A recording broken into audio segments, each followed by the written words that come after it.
నమస్కారం. ఈ వీడియోలో బీరకాయ వండుకున్నప్పుడు ఈ విధంగా ములగాకు వేసుకుని వండుకున్నారంటే ఆరోగ్యానికి చాలా మంచిది.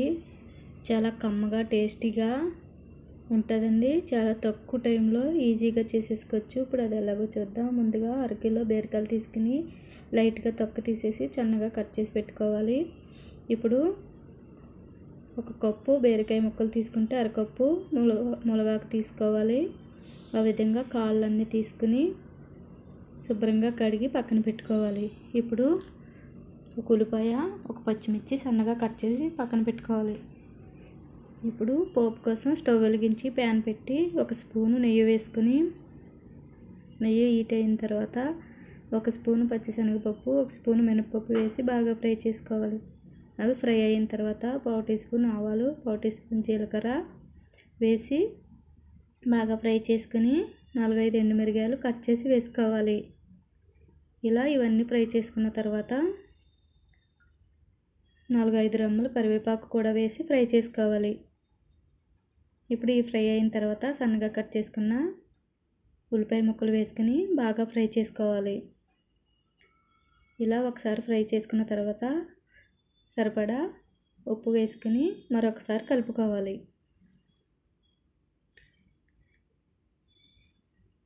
ఇప్పుడు కలుపుకున్న తర్వాత 4-5 వెల్లుల్లి రెమ్మలు తొక్కవలసేసి వేసుకోవాలి.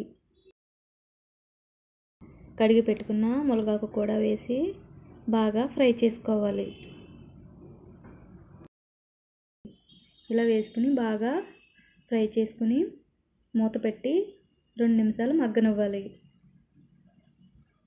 ఈ విధంగా మగ్గిన తర్వాత బాగా కలుపుకొని తర్వాత కట్ చేసుకున్న బీరకాయ ముక్కలు కూడా వేసి మొత్తం కలిసేటట్టు కలుపుకొని మూత పెట్టి 2 నిమిషాలు బాగా మగ్గనివ్వాలి. ఇప్పుడు మూత తీసి ఈ విధంగా బీరకాయలో వాటర్ అంతా ఇలా వచ్చినప్పుడు ఒకసారి కలిపి మళ్ళీ మూత పెట్టి 3-4 నిమిషాలు సిమ్లో బాగా కుక్ చేసుకోవాలి. ఈ విధంగా వాటర్ అంతా ఇమికిపోయిన తర్వాత పావు టీ స్పూన్ పసుపు, కావాలనుకున్న వాళ్ళు చిటికెడు కారం కూడా తక్కువ పావు టీ స్పూన్ వేసుకుంటే సరిపోద్దండి. ఇష్టం లేని వాళ్ళు కూడా స్కిప్ చేయొచ్చు. తర్వాత ఒకసారి కలిపి చాలా తక్కువ వాటర్ వేసుకొని ఈ వాటర్ అంతా ఇమికిపోయేంత వరకు మూత పెట్టి మగ్గనివ్వాలి. చూసారు, ఈ విధంగా మగ్గిపోయిన తర్వాత ఒకసారి కలిపి సర్వింగ్ బౌల్లోకి తీసుకోవడమేనండి. ఎంతో ఈజీగా తక్కువ టైంలో ఈజీగా ఆరోగ్యకరమైన మునగాకుతో బీరకాయ తప్పకుండా ట్రై చేయండి. పిల్లలకి పెట్టారంటే ఆరోగ్యానికి మంచిది. Thanks for watching.